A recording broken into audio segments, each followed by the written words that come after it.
Hello guys, good morning to all. This is me Kiran Rama this side and I am fine here too. Hope you all are fine there and I hope कि तुम लोगों की पढ़ाई बहुत अच्छी चल रही होगी. तुम लोग बहुत कंसंट्रेशन के साथ अपनी स्टडीज कर रहे होंगे और आई ये ऑल्सो होप कि तुम लोगों ने मेरी प्लेलिस्ट चेक कर ली होगी क्लास ट्वेल्थ के लिए मैं वीडियोस अपलोड करने वाली हूँ जल्दी से जल्दी. मेरा क्लास 10 का पोर्शन फटाफट से कंप्लीट होगा, उसके बाद मैं क्लास 12 का जो है स्टार्ट करूंगी. तो आज हम लोग जो है फर्स्ट फ्लाइट जो बुक है उससे बॉल पोम स्टार्ट करने वाले हैं. पोएम का नाम है द वोल पोम एंड ये पोएम का नाम है पोएम के जो राइटर है उनका नाम है जॉन बेरीमैन. तो I think we should start. A boy loses a ball. He is very upset. A ball doesn't cost much, nor it is difficult to buy another ball. Why there is a boy so upset? Read the poem to see what the poet thinks has been lost and what the boy has to learn from the experience of losing something. तो ये जो story है ये एक ball के बारे में है और यहाँ पर जो है एक लड़का होता है जो उसकी जो बॉल है वो गुम जाती है. तो वो वहाँ पे बहुत ज्यादा अपसेट हो जाता है. लेकिन यहाँ पे पोएट सोचते हैं कि बॉल जो है वो इतने कॉस्टली भी नहीं है और इतना डिफिकल्ट भी नहीं है कि कोई दूसरी बॉल ना खरीद सके. लेकिन तो भी बॉय जो है वो उसी बॉल के लिए बहुत ज्यादा जो अपसेट है. तो हमें इस पोयम में पढ़ना है कि पोएट क्या सोचते हैं बॉल जो गुम गई है बॉल उसके बारे में. एंड हमको ये भी देखना है कि जो यहाँ पर जो बॉय है जो अपनी बॉल घूमने से जो है अपसेट है उसने क्या एक्सपीरियंस किया जब वो अपनी कोई भी जो करीबी चीज जो है घूम जाती है तो उसने क्या एक्सपीरियंस किया है. तो लेट्स स्टार्ट. ठीक है, तो मैं पहले जो है थोड़ा सा जो है इस जो इंट्रोडक्शन दे देती हूँ. The poet John Berryman thought through the poet John Berryman through this poem the ball poem has described the reality of the life which everyone has to face one day. He has to touch the topic of how to stand up against the miseries and sorrows of the life. ठीक है, जो यहाँ पे poet है John Berryman वो जो है वो अपने को इस पोएम के थ्रू ये डिस्क्राइब करना चाहते हैं कि लाइफ की रियलिटी क्या है और हर इंसान को एक ना एक दिन लाइफ की रियलिटी को फेस करना है और किस तरीके से हमें अपने जो है दुख और मिजरीज के अगेंस्ट खड़े रह करके आगे बढ़ना चाहिए. उस बारे में जो है पोएट ने लिखा है और उनके लिखने का उद्देश्य यही है कि अपने को लाइफ की एक सीख देना. तो I think we should start the poem. पहले मैं पोएम पूरी रीड करूंगी. What is the boy now who has lost his ball? What is he to do? I saw it go, merrily bouncing down the street and then merrily over. There it is the water. Oh, there it is the water. No use to say, oh, there are other balls. An ultimate shaking grief fixes the boy as he stands rigid, trembling, staring down all his young days into the harbor where his ball went. I would not intrude on him. A dime, another ball is worthless. Now he senses first responsibility in a world of possessionness. People will take balls will be lost away always, little boy, and no one other buys a ball back. Money is external. He is learning well behind it despite eyes. The epistemology of loss. How to stand up, knowing what every man must one day know and most known many days. How to stand up. Okay, so मैं यहाँ पे poem की summary दे देती हूँ. यहाँ पे the poet is talking about a little boy who has lost his ball. He was playing with his balls. The ball skipped from his hand and went into the nearby water body. The poet says that the sight of the boy losing his favorite ball made him think about the boy and his reaction to this situation. He further also says that the boy was helplessly looking into the water where his ball had gone. He was sad, okay? He was trembled with fear. He got so immersed in his sorrow that he kept standing near the harbor for a very long time and kept on looking for his ball. ठीक है? The poet says that he could console him that he may get new balls, or he could also give him money to buy another balls, but he stops himself from doing so because he thinks that the money may not bring the new ball, but will not. The money may bring a new ball, but not bring the memories and feelings attached to the lost ball. He further says the time has come for the boy to learn his responsibility. Here, the poet wants to say that now the boy will learn the toughest lesson of the life, the lesson of accepting the harsh realities of the life, that one day we will lose our loved ones and our loved things. ठीक है? तो यहाँ पर जो एक लड़का है वो अपनी जो है बॉल जो जब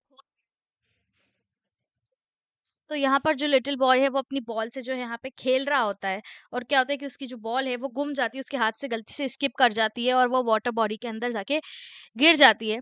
the poet says that side, और जो है जब लड़का जो अपनी वो फेवरेट बॉल जो उसकी गुम जाती है, तो वो उसको जो है बहुत ज़्यादा ये सॉरो सिचुएशन में डाल देता है, और वो बहुत ही हेल्पलेसली जो है पानी की वाटर बॉडी में जहाँ गिर जाती है, तो वहाँ पे बहुत ही हेल्पलेसली अपनी बॉल को ढूँढ रहा होता है। वो बहुत देर तक वहाँ खड़ा-खड़ा जो है अपनी बॉल की खोज में रहता है। वो बहुत ज़्यादा ही सैड, टिम्बलिंग विथ फ़ियर हो जाता है, और वो अपने गम में इतने जो है लीन हो जाता है कि वो समझ ही नहीं पाता है कि वो कितनी देर तक जो है वहाँ पानी के पास खड़ा रहा अपनी बॉल को ढूँढते-ढूँढते। यहाँ पे पोएट जो होता है वो उसको ये बोल के कंसोल करता है कि तुम्हें न्यू बॉल्स मिल जाएगी, या फिर मैं तुम्हें पैसे दे दूँगा नई बॉल के लिए खरीदने के लिए। लेकिन जो यहाँ पर जो बॉय है वो बोलता है कि मतलब जो बॉय है उसको ये रियलाइज़ होता है, वो खुद को रोक लेता है कि वो सोचते-सोचते कि मनी से, पैसे से मैं नई बॉल्स तो ला सकता हूँ, लेकिन मैं वो बॉल नहीं ला सकता हूँ उस बॉल से जो गुम चुकी है, और उस बॉल से मेरी कितनी सारी जो है फीलिंग्स और मेमोरीज़ जो है अटैच्ड थी, वो गुमी हुई बॉल से। और वो ये भी बोलता है कि it's time for the boy to learn this responsibility, और पोएट बोलते हैं कि अब लड़के का एक समय आ चुका है जहाँ पर उसको उसकी रिस्पॉन्सिबिलिटी, उसका जो दायित्व है वो उस पर अमल करना होगा। और यहाँ पर पोएट जो बोलते हैं कि वो इस बॉल घूमने के थ्रू उस बॉय को ये एक लेसन देना चाहते हैं कि लाइफ में बहुत सारी ऐसी हार्श रियलिटीज आएंगी तुम्हें, लाइफ में बहुत कुछ बुरा होगा, सॉरोफुल चीजें होंगी, लेकिन तुम्हें जो है अपनी लाइफ में जो है आगे बढ़ते रहना होगा। ये लाइफ की रियलिटी है कि हर इंसान की लाइफ में किसी ना किसी प्रकार का दुख आता है। कोई अपनी लव्ड वंस को खो देता है, तो कोई अपनी प्यारी चीज़ों को खो देता है। किसी बच्चे का जो है फ़ेवरेट एक टेडी बियर हुआ करता था, वो टेडी बियर गुम जाता है, तो वो उसके लिए एक जो है लव्ड थिंग्स हो गई। और कोई जैसे आपके जो है ग्रैंडफ़ादर के फ़ादर की डेथ हो गई, तो आपके ग्रैंडफ़ादर के लिए आपके उनके फ़ादर क्या थे? उनके लव्ड वन थे। तो आपको आपकी लाइफ़ की एक रियलिटी है, हार्श रियलिटी है कि आपकी जो पसंदीदा चीज़ है, जो आपकी फ़ेवरेट चीज़ है, वो गुम सकती है। आपके लव्ड वन्स भी जो है आप एक दिन उन्हें खो दोगे, you will lose one day. Okay, तो यहाँ पर पोएट हमें यही बताना चाह रहे हैं। Now let me now let me जो है वर्ड मीनिंग्स में डिस्कस कर लेती हूँ। मेरिली यहाँ पे जो वर्ड यूज़ हुआ है उसका नाम जो है चेयरफुल। बाउंसिंग वर्ड यहाँ पे हुआ है जिसका मतलब होता है जंप अप एंड डाउन, ठीक है? और यहाँ पर जो है फर्स्ट पैरा में जो है लिटरेरी डिवाइस यूज़ हुए हैं। यहाँ पे एनाफोरा यूज़ हुआ है, use of repetitive words in 2 और मोर लाइन्स, ठीक है? 2 और 2 से ज़्यादा लाइन्स में जब जो कंटीन्यूअसली रिपीटेड कोई वर्ड यूज़ होता है तो वो एनाफोरा है। यहाँ पे एनाफोरा यूज़ हुआ है। कहाँ पे यूज़ हुआ है? फर्स्ट 3 लाइन्स में यूज़ हुआ है। उसके बाद एज़ोनेंस का भी यूज़ हुआ है यहाँ पे। रिपिटेटिव यूज़ ऑफ वोवेल ओ, ठीक है? वोवेल ओ का कंटीन्यूअस यूज़ यहाँ पे हुआ है, जैसे boy, now, whom, lost, okay? यहाँ पे इमेजरी का भी यूज़ हुआ है जहाँ पे पोएट बोलते हैं कि merrily bouncing down the street, third line, ठीक है? यहाँ पे रिपिटेशन यूज़ हुआ है। यहाँ पे वर्ड जो है व्हाट, वो कंटिन्यूअसली जो है रिपीट हो रहा है, ठीक है? उसके बाद जो है सेकंड पैरा में जो वर्ड है वो उसमें जो डिफिकल्ट वर्ड है मैं उन्हें डिस्कस करती हूँ। ग्रीफ का मतलब होता है सॉरो, रिजिड मतलब फिक्स्ड, टिम्बलिंग मतलब शेकिंग, हार्बर मतलब डॉक या पॉट, इंट्रूडर मतलब इन्वेडर, डाइम मतलब 10 सेंट्स। डाइम यहाँ पे मैंने आपको बताया कि पोएट जो बोलते हैं कि मैं तुम्हें पैसे दूंगा तुम नहीं बोल ले आना, तो यहाँ पे वर्ड यूज हुआ है DIME, डाइम। डाइम जो होता है ना, यूएस की जो करेंसी है ना उसका मेजरमेंट है, मेजरमेंट वैल्यू है, और हम उसे बोलते हैं डाइम। 10 सेंट्स को, जैसे अपने यहाँ 10 पैसे होते हैं ना, 10 रुपए होते हैं, वहां पे वैसे ही 10 सेंट्स को जो बोला जाता है डाइम बोला जाता है यूएस में, okay? US currency. Wattless, wattless मतलब वैल्यूलेस या यूजलेस, ठीक है? अब यहाँ पे लिटरेरी डिवाइस क्या यूज हुआ है? रिपीटेशन यूज हुआ है, the use of word ball. उसके बाद कंजक्शन यूज हुआ है, एस्टिडेंटन यूज हुआ है, no use of conjunction in a sentence. A dime another ball is worthless वाली जो लाइन है, a dime another ball is worthless, ठीक है? सेकेंड पैरा में वो डिस्कस हुआ है यहाँ पे। अब नेक्स्ट पैरा में देखती हूँ, जो नेक्स्ट पैरा है वो वहां से he is learning, okay? He is learning well behind this despite eyes, ठीक है? He is learning well behind this despite eyes, ये वाला जो लाइन है यहाँ से तुम लोग देख पा रहे होंगे मैं कहाँ से बोल रही हूँ। And he is learning well behind his despite eyes. तो यहाँ पर जो डिफिकल्ट वर्ड यूज हुए हैं, पहला वर्ड है पोजीशन, पोजीशन का मतलब होता है ownership.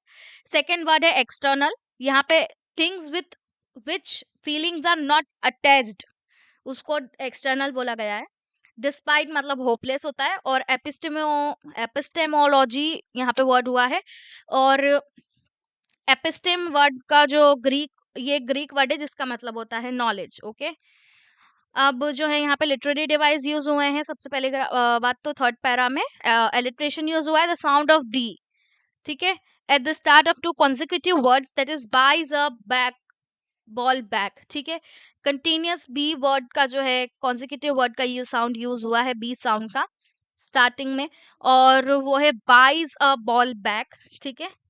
Buys a ball back, आप देख सकते हैं ये वाली लाइन, and no one buys a ball back, ये है बॉल बैक वाला जो वर्ड है, ये यहाँ पे एलिट्रेशन यूज हुआ है।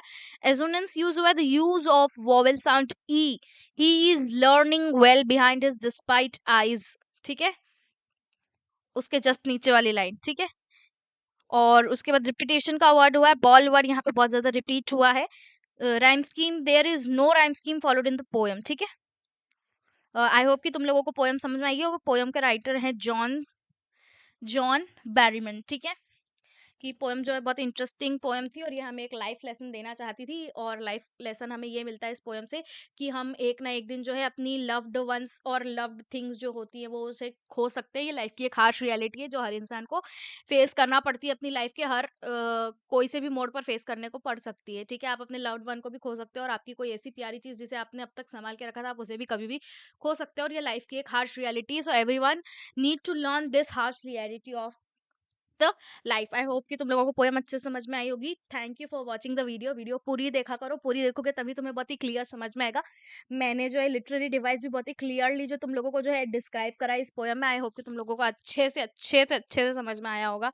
तुम वीडियो पूरी देखा करो, प्लेलिस्ट में ऑलरेडी अपलोडेड है, मैं जल्दी से जल्दी सारी वीडियो अपलोड करने की कोशिश करूंगी। तुम मेरे चैनल से कनेक्टेड रहना, और बेल नोटिफिकेशन जरूर प्रेस कर दो ताकि मेरी लेटेस्ट वीडियो जब मैं अपलोड करूँ तो उसका नोटिफिकेशन तुम लोगों को मिल सके, ठीक है। Thank you for watching, bye bye, good night, and bye bye, good day, and take care. Okay.